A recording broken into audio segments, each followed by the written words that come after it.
Bonjour. Mes deux dernières vidéos portaient sur deux aspects de l'inconscient collectif qui remontent certainement particulièrement en ce moment, celle qui concerne la violence, la rébellion, l'envie d'en découdre, et celle qui concerne la soumission. Et les deux, en fait, au lieu de se dire c'est un tel qui est méchant ou c'est un tel qui est soumis et d'en vouloir à l'un ou à l'autre, je trouve plus constructif, beaucoup plus constructif, de voir ça comme étant des espèces de volcans issus de l'inconscient collectif et qui remontent, certains à certains moments sous forme de violence ou de rébellion, c'est ce dont on va parler aujourd'hui, ou de violence ou de soumission, je suis tout doux, j'obéis, je réfléchis surtout pas et je fais ce qu'on me dit de faire. Et dans les deux cas, ça va pas. Mais tout ça trouve écho dans des parties de nous, ce qu'en analyse transactionnelle, on appelle l'enfant soumis et l'enfant rebelle.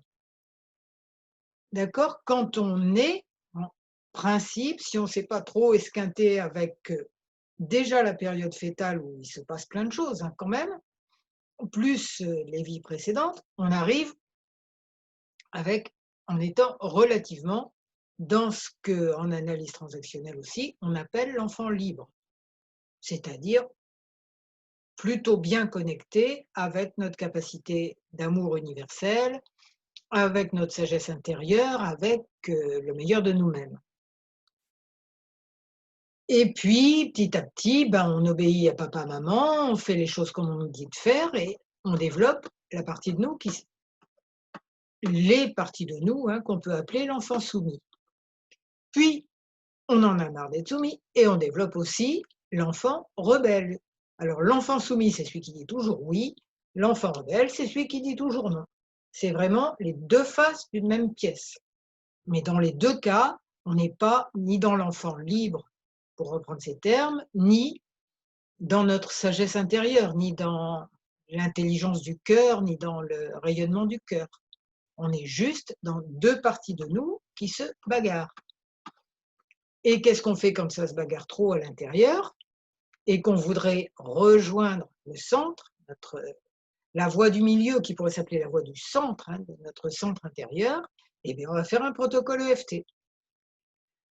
Voilà, je me présente d'abord, je suis Claude Canivez, thérapeute EFT et auteur du blog J'aime le EFT. Vous avez des liens sur cette superbe technique en bas de la vidéo et vous aurez aussi le texte complet, à quelques petites nuances près, du protocole que je vais faire maintenant. C'est un article que j'ai écrit il y a longtemps, mais il est particulièrement d'actualité en ce moment, je trouve. Donc c'est parti, on y va. Si vous ne connaissez pas, vous faites les mêmes gestes que moi. Si vous avez déjà vos habitudes en matière d'EFT, vous faites les gestes qui résonnent le mieux pour vous. Et je laisse quelques secondes après chaque phrase, chaque morceau de phrase, pour que vous répétiez. C'est parti. Même si ça se bagarre, alors vous parlez à l'enfant en vous, ni à l'un ni à l'autre, à celui qui subit les bagarres de votre enfant rebelle et de votre enfant soumis. Et puis, évidemment, plus lui se répare, plus votre moi adulte se répare aussi. Là, c'est parti pour de bon. Même si ça se bagarre à ce point à l'intérieur de toi, vous parlez à une partie enfant de vous, tu es un enfant super. Ce qui se passe en toi est tout à fait normal. On travaille dessus seulement parce que ce n'est pas agréable pour toi.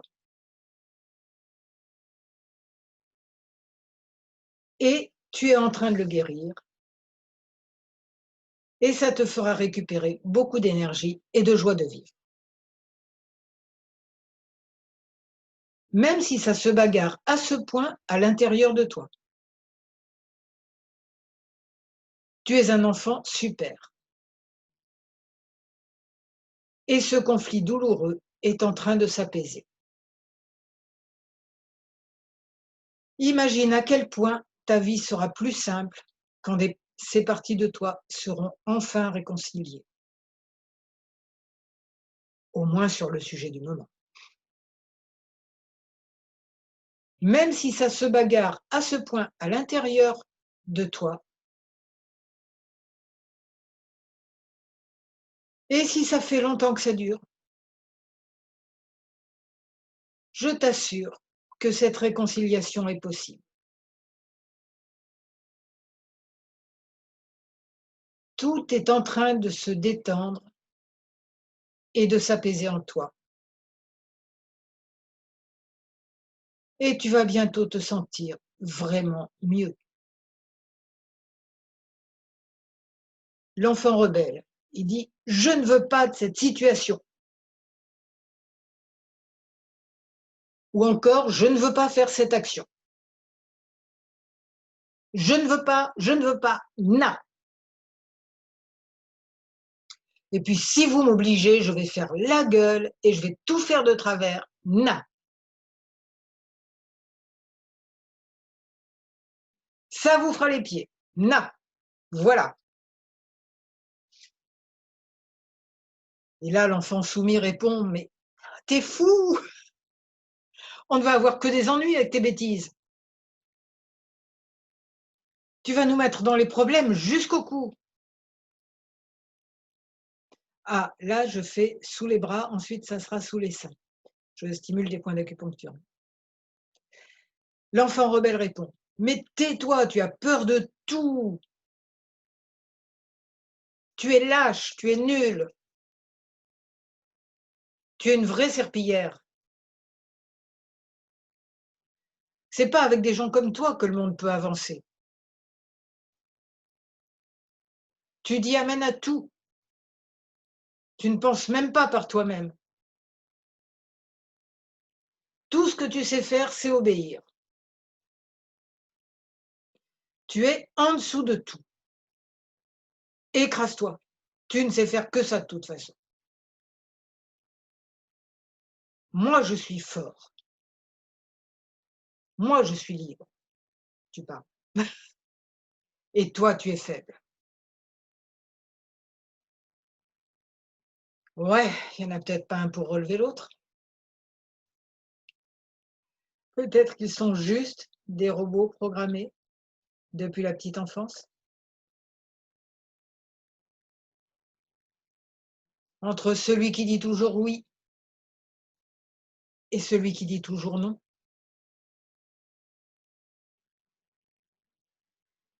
La véritable force et la véritable gentillesse viennent du cœur. Et on n'en est pas là. Alors, d'autres parties de nous vont parler.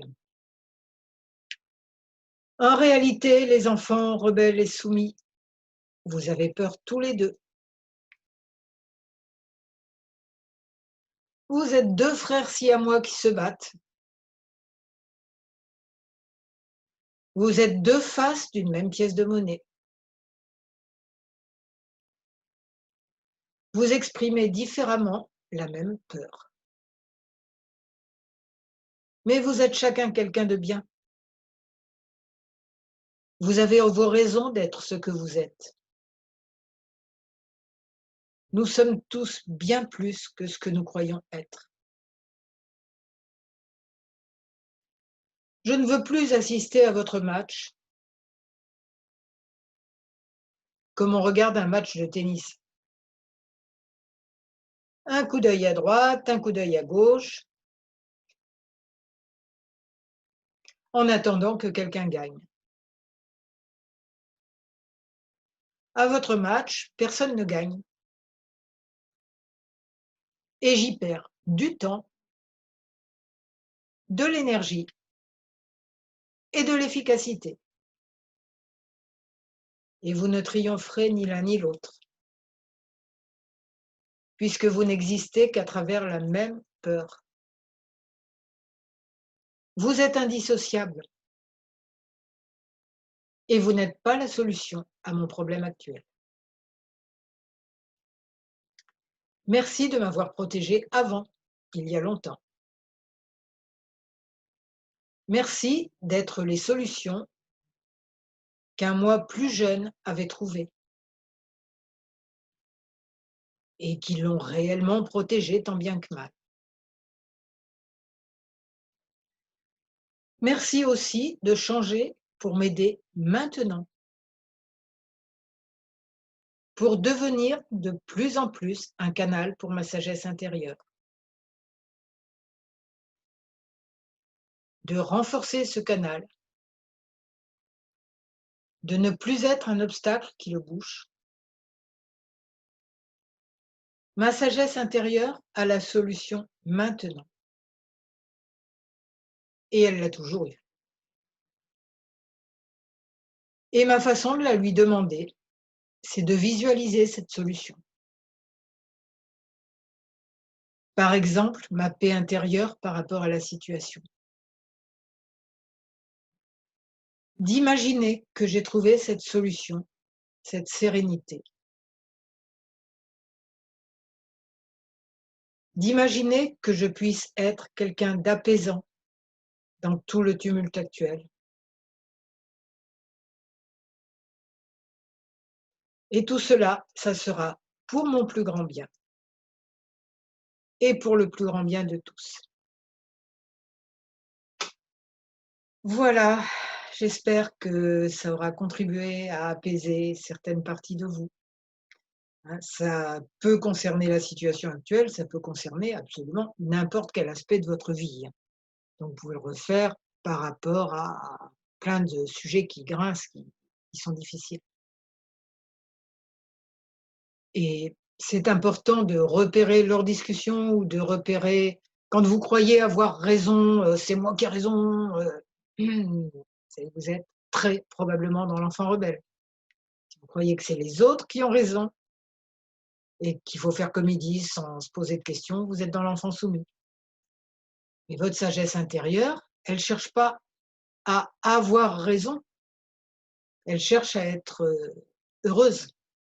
OK? Je pense à la phrase de Marshall Rosenberg: «Qu'est-ce que» de mémoire un peu, «Qu'est-ce que vous préférez? Avoir raison ou être heureux?» Voilà, voilà.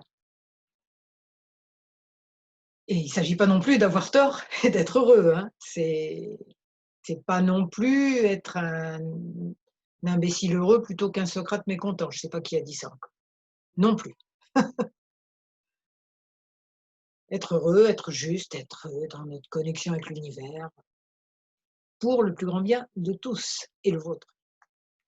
Voilà, si cette vidéo vous a plu, je vous rappelle que vous trouverez le texte, approximatif mais quand même assez détaillé de ce que j'ai dit ici, dans le lien ci-dessous.